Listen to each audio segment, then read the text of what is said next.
Hey guys, it's Dawn here. Welcome back, and this is going to be part 3. So we got done talking about the yarn rings, and which is kind of a must-have for me because I have arthritis in my fingers, and if I'm pinching the thread and trying to guide it, my fingers actually start hurting pretty bad. It takes a lot more effort, and I constantly am fiddling because it's slipping, and also, some people have complained that they actually get yarn burns or rubs from the yarn. I don't know. So the yarn ring will basically address all of those issues. My biggest thing that I like about it is that it helps with tension and it helps as a guide to keep the yarn in its place. Okay, so to start off with, I have my hook, I have some yarn, and I have my yarn ring. So to start, we're actually going to crochet. We're going to show you how I do my slip knot and then how to do simple foundation chain, and then we're just going to keep going. We'll see how much time we got, okay? So I have it as a U. I have my working strand onto the right and this yarn strand over here on the left. I'm going to slip it in through the tail, come down the center, which basically it just looks like this now. And then I'm going to come up to the neck and hook it on. And then I'm going to guide this back over so that this tail is, his job is to hold it from going that way to the yarn, and this neck part is coming over to me. And then I found that if I have the yarn over, right now the yarn is under the rings right here. If the yarn is over the rings, it tends to catch. So this is just how I do it. I like to have a bit of a tail here so that for me to weave in the ends later if I want to do anything. So I typically have about this much length. You can choose whatever length you want. And with this much length, I'm just going to pull this over here and I'm just going to pinch these two ends. And I'm going to pull this to where I have my working yarn over here, or this yarn over here. So my working yarn, it was like this. Just going to pinch this end right there. Just make a little loop, pinch it, and have this strand. All right, I'm going to take my hook and I'm going to go from the top, and I'm going to go through it from the top. It has to go from the top. I'm just going to go stick it in my loop and turn it. That is going to make one twist.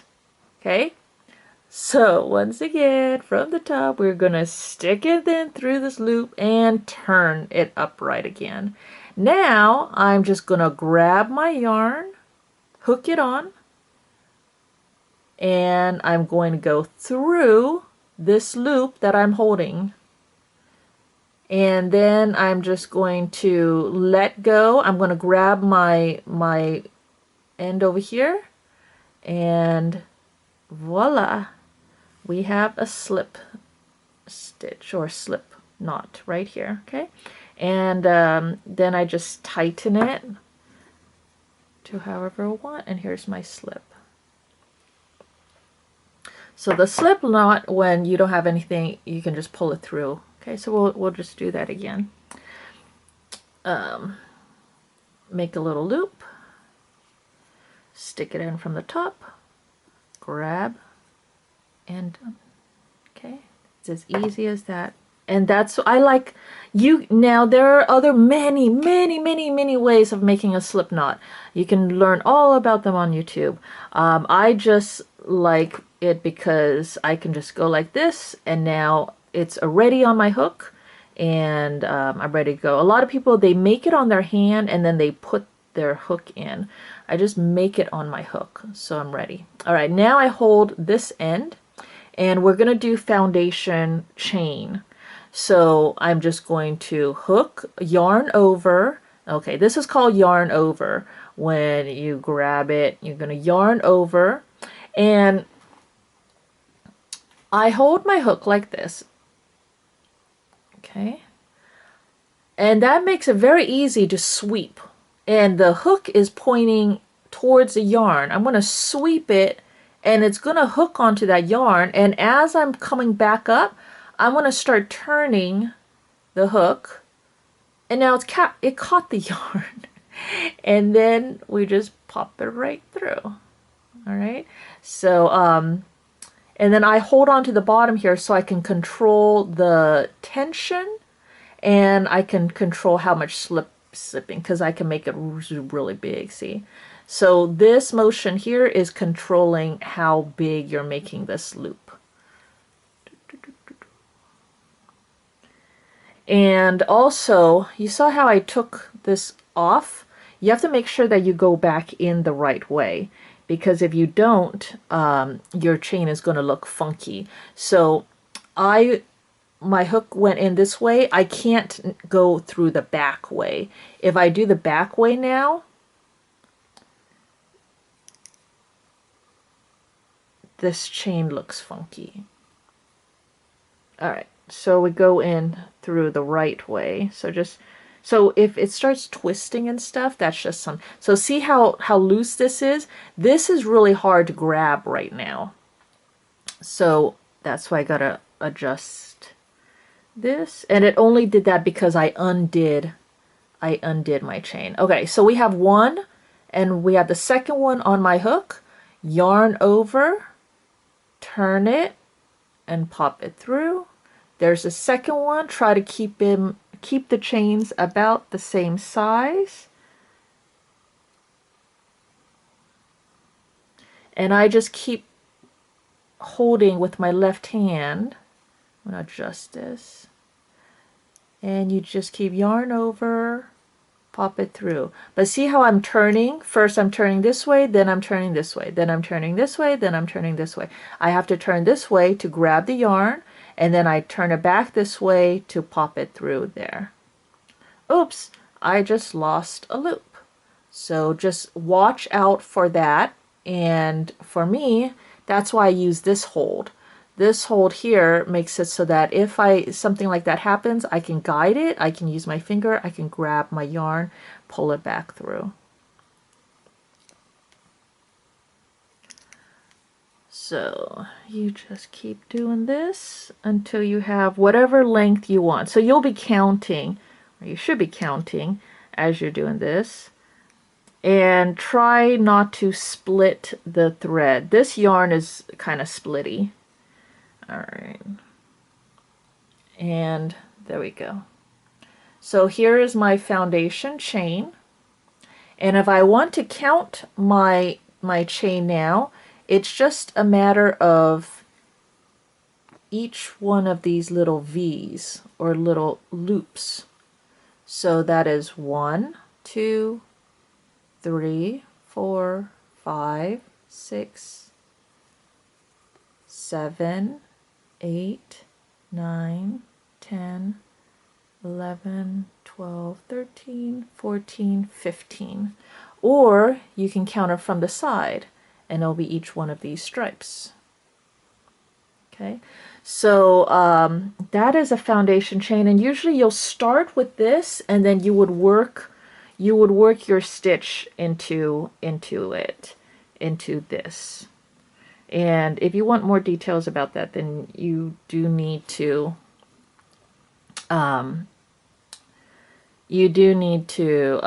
look at other videos. All right, so now I'm gonna just do this. This is a simple crochet.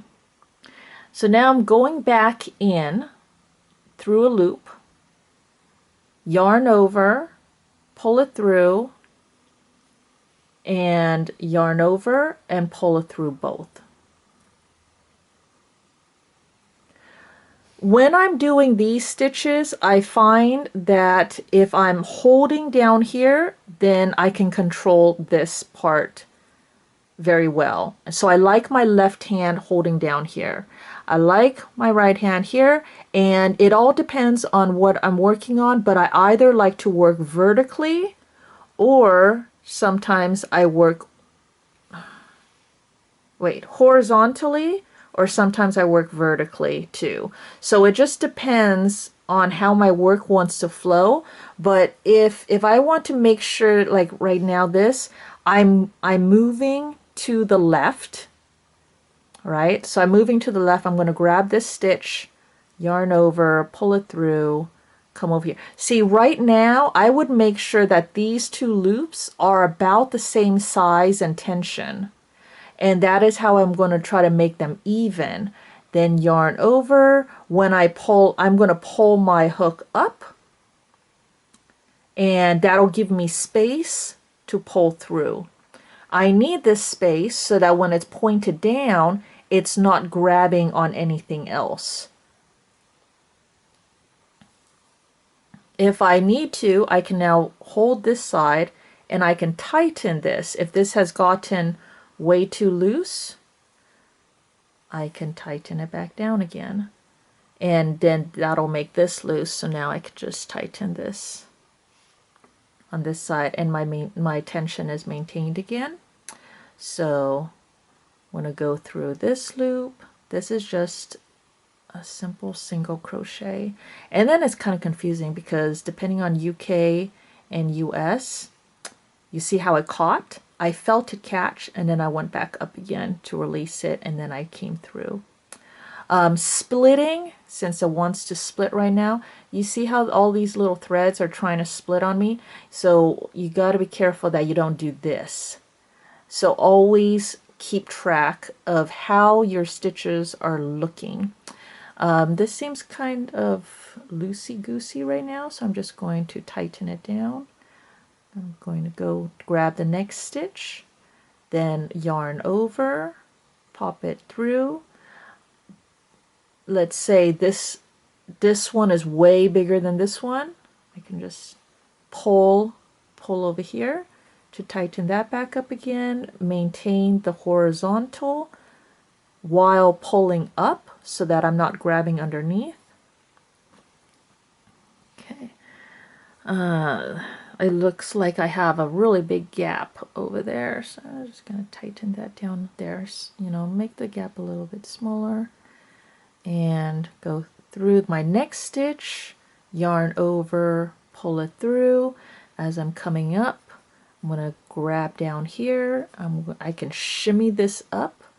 When I shimmy it up, you see how I make a nice little space under my hook?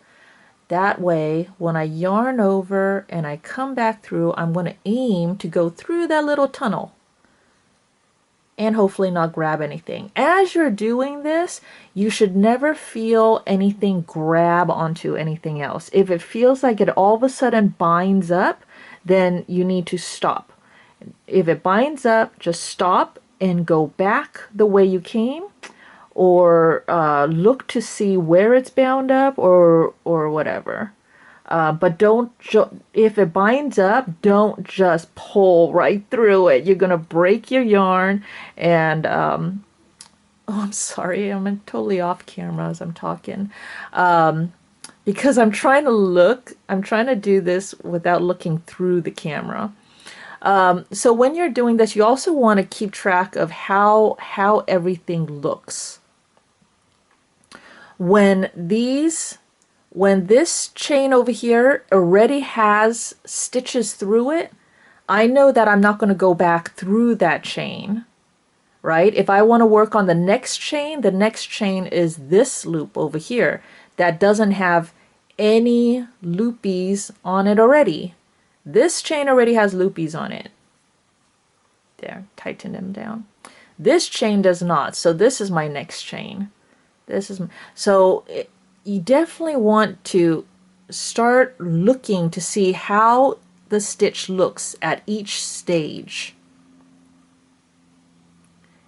And that way you can catch any errors early on. So this loopy has chains there, this one does not. That is my very next. So as I'm doing this, both of my hands are tugging in different directions to maintain the work. So this would be the end of my little baby chain. And then usually they'll do a chain 1. What did I just do? I just totally messed up. I totally messed up. So I'm just going to take this out there. And then it's very easy to find it again. Just going to yarn over, pop it through. That is chain 1. And then they'll say turn your work. So before we were working like this and we were going off to the left, to turn your work, it just means to turn it around so that you can go to the left again. And this is on top. That is the bottom. See, when it's horizontal like this, then it makes it, I don't know, it makes it very logical to me. All right, I'm just going to pop out my yarn ring. There is a yarn tensioner or something where you crochet a little thingy, and I actually did it, but I didn't bring it with me right now to show you. You crochet a little thingy and you put your yarn through it, and that will help with tension and stuff. But the problem with that is now that little tensioner is stuck on that piece of yarn until you're done and you cut it. This is nice because you see how I just undid it? I can put it on and work. I can take it off. And my ring tensioner thingy is not stuck onto this yarn. Also, if I want to do something really quick and simple, instead of doing all that, I can just slip it right in through there. If I want it just as a guide and not so much as a tensioner, or I can go the other way or whatever. Okay, so anyways, this is now done, and then you just give it a little tug.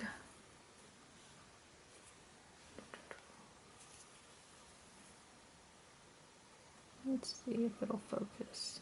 And you just want to make sure that when they say your tension, just make sure that everyone is kind of even and straight. See all your little stitches. And then if they say frog it, that means to undo all your work. And basically, I guess they say it's like you rip it, rip it, rip it, rip it, or ribbit, ribbit like a frog. And that basically just means if you undo it.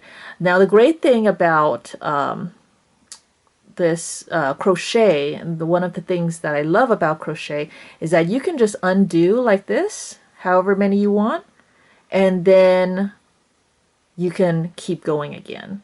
So if you make a mistake, undo it to where the mistake was at, to where you've erased the mistake, and now this is the loop that you can now start working all over again. Okay, so that's frogging it.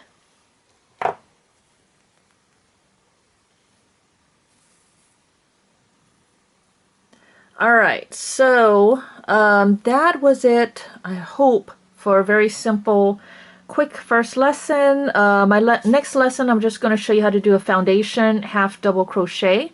That makes it so instead of having to do a chain and then starting your stitch, you can do a chain and stitch all in one.